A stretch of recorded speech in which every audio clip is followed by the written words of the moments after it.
Hey guys, welcome back to the channel, and this is how to send PayPal money internationally.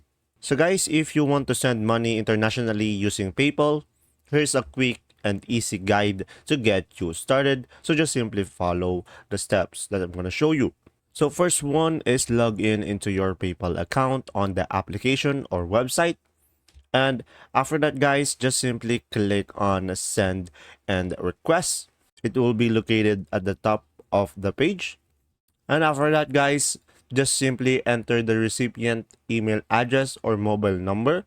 And after that, just simply enter the amount you want to send and select the currency that you prefer. And from there, guys, additionally, you can add a note or a message if you want.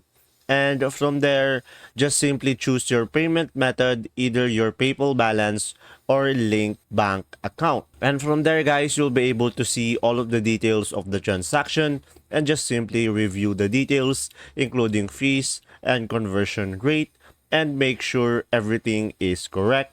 And once you have reviewed the details, just simply click on send payment now to complete the transaction. And from there, guys, you'll be able to send the money. And that's simply about it.